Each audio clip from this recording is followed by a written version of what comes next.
So for a long time, I thought it was just me, but I've realized it's a common issue to cringe at the sound of our own voice on a recording, thinking it's too deep, it's too high, it's too squeaky, it's too anything that we've come up with. But here's the truth. Your voice is not what's going to make or break your content. It's about what you're sharing. If people resonate with what you have to say or your vibe, then they're going to keep coming back to watch your content, no matter what your voice sounds like.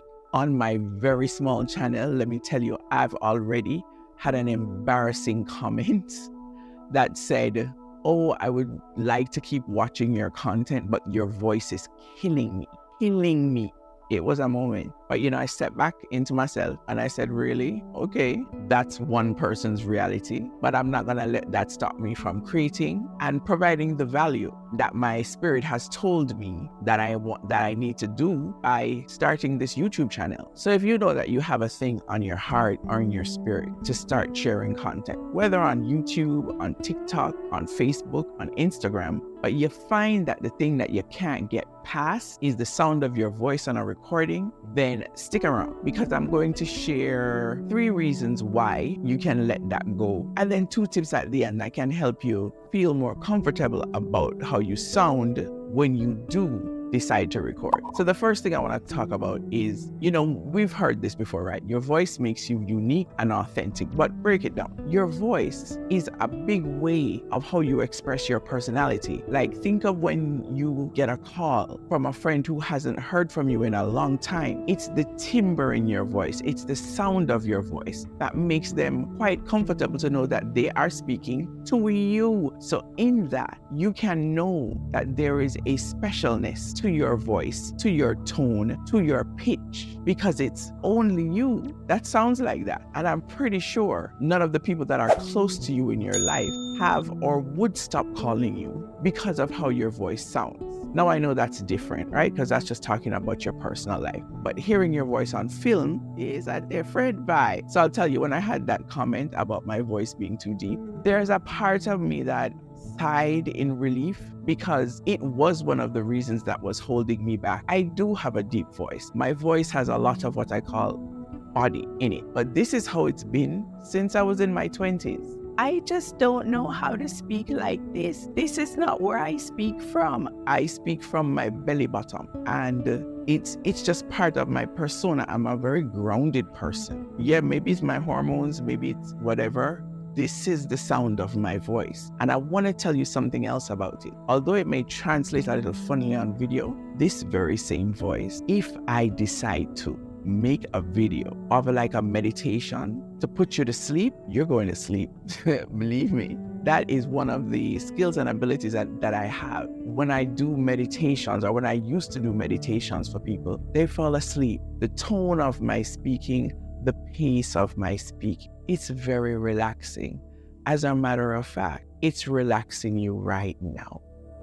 All right, let me stop playing. A friend of mine used to really get at me for that. And she's like, you're doing that hypnotherapy thing again. Your voice is you, it's authentic, and that's the way people are going to really gel to you. It's a part of the way. Okay, quick example. I got introduced to YouTube in 2020.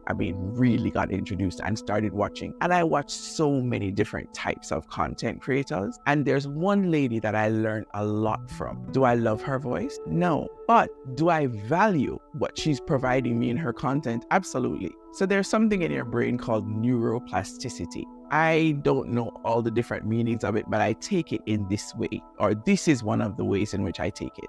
Your brain will adapt to whatever you feel is being helpful or entertaining to you. So if you get your content right that fits your personality, which will then be an extension of your voice, then that's what people are going to resonate with, and they'll stick with you. But first, it's a self-talk thing that has to happen. So after I had that comment that I told you about, I really had to take some time to say, okay, Melly, do you like your voice? Yes.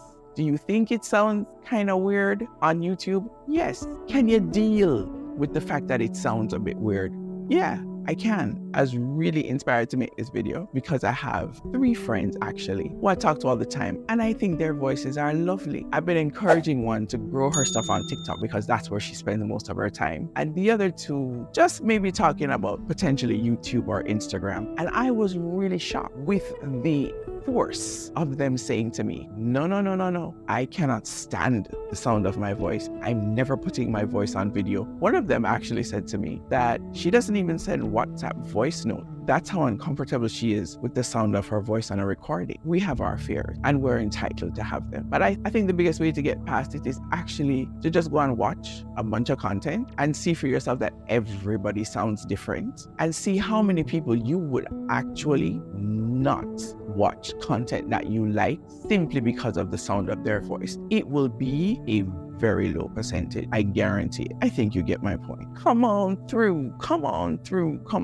if it's on your heart. If it's on your heart to create content, do not allow the sound of your voice to stop you. Now, 2 practical things that I do sometimes when I sit to record is, 1, I drink a cup of warm tea, because one of the things I'm having right now is a case of dry mouth because of menopause. Oh, lovely. But I'll drink some warm tea before I sit down to record because I feel like it kind of soothes my throat a bit. And then I also will have some honey. And I actually saw this on another channel, several other channels actually, but when you sit down to record, do a test recording first. Just, talk. It really does help. Just practice, but don't not do it because you think your voice is weird. Let me put it this way. Everybody's voice is weird. How about that?